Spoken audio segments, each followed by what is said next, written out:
In our last video, we freed up a bit of room in the yard by sending off a bunch of cars to the lower industrial zone.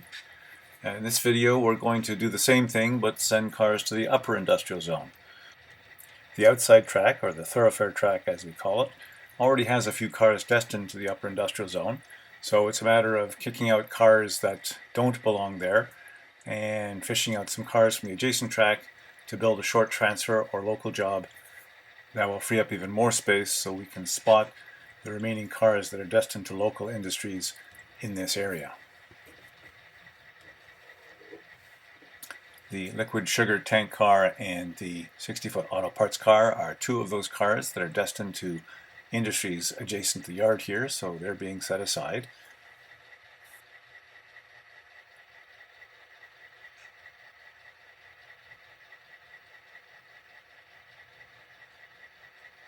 The bulkhead flat with the pipe load is destined to the steel transfer facility in the upper industrial zone, so we'll leave that here for the moment.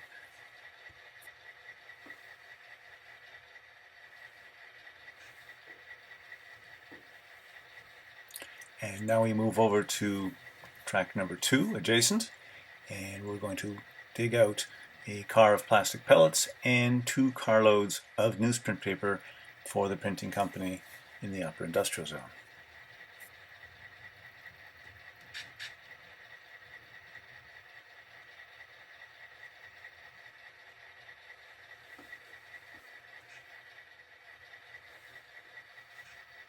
And you'll notice we're pulling the entire cut here, not just the 3 cars we want, because the cut was fouling the end of the yard at the far end. So hopefully when we pull out the cars we need, we'll be fully clear even after we put back the 1 car we don't want.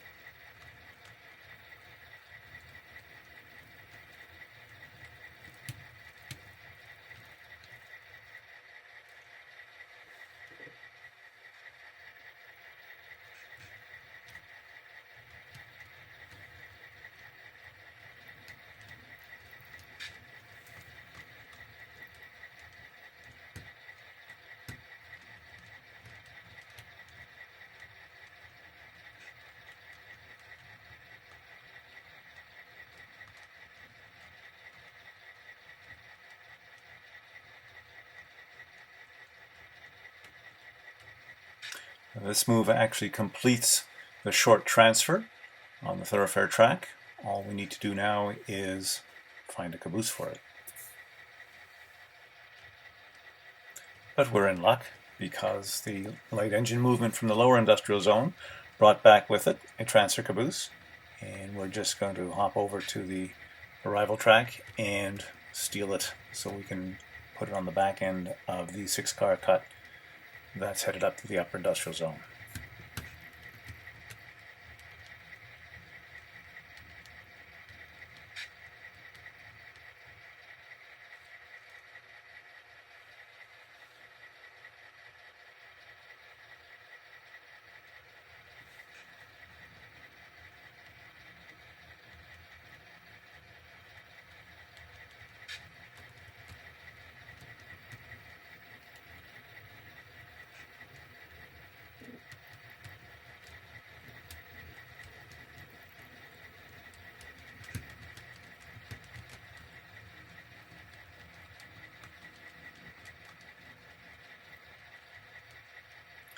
With the train consist now completed, the next step is to find some power in the shop to power the train. And it looks like the venerable GP9 number 64 has volunteered for the job.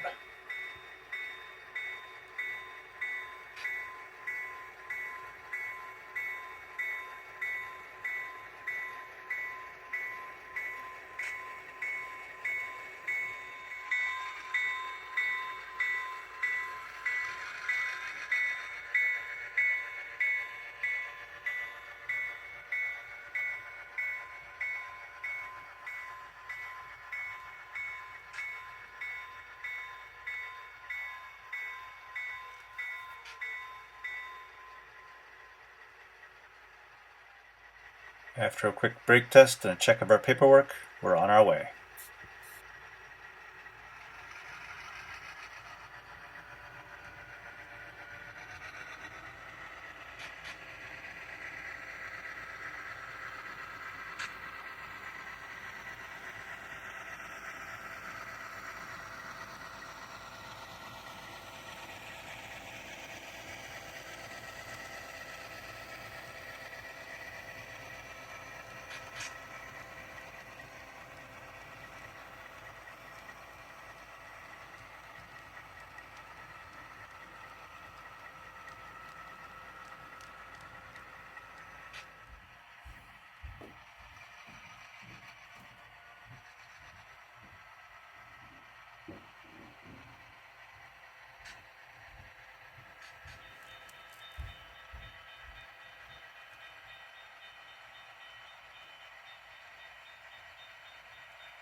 Before we can spot any cars at our customer sidings, we have to put our caboose in a safe place where it'll be out of the way.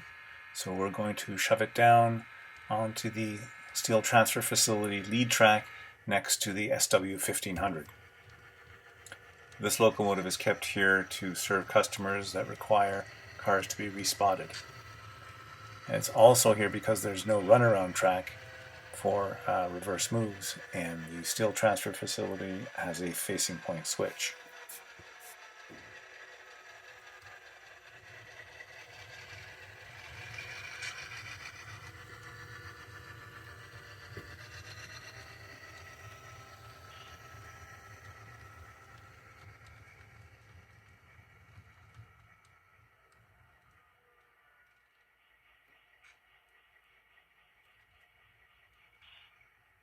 Our first move will be to spot the two newsprint boxcars at the printing warehouse.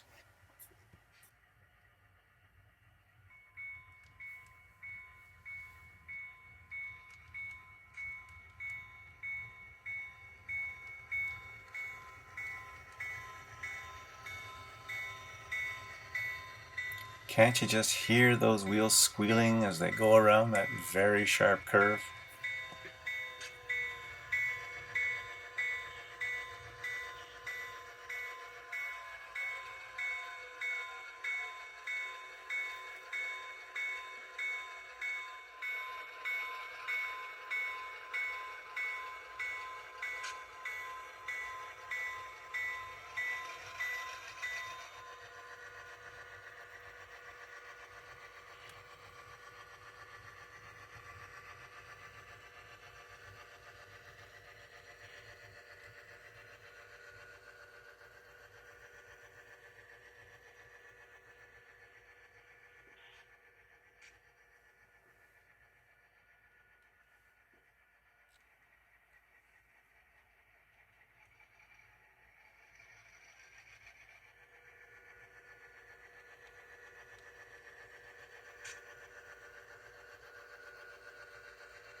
Next up is the first of 2 plastic pellet cars, and unfortunately the customer has already got 2 cars on their siding, not yet finished unloading.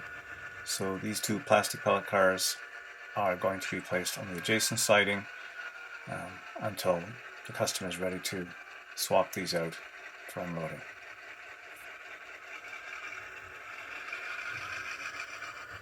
The gondola and pipe load are destined to the steel transfer facility, so we're going to place these over on top of the caboose on the adjacent track so we can go back with the second plastic pellet car and tie it down on the adjacent siding.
We're going to tie up number 64 here while we hop on SW1500 number 15 and use it to place the gondola and pipe load in the steel transfer facility.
Well, that about wraps up the activities in the upper industrial zone for today. Not a very busy afternoon, but an easy shift today could lead to a complicated shift tomorrow, with too many cars constructively placed, plugging up sidings, blocking customer doors, etc. Who knows what tomorrow will bring.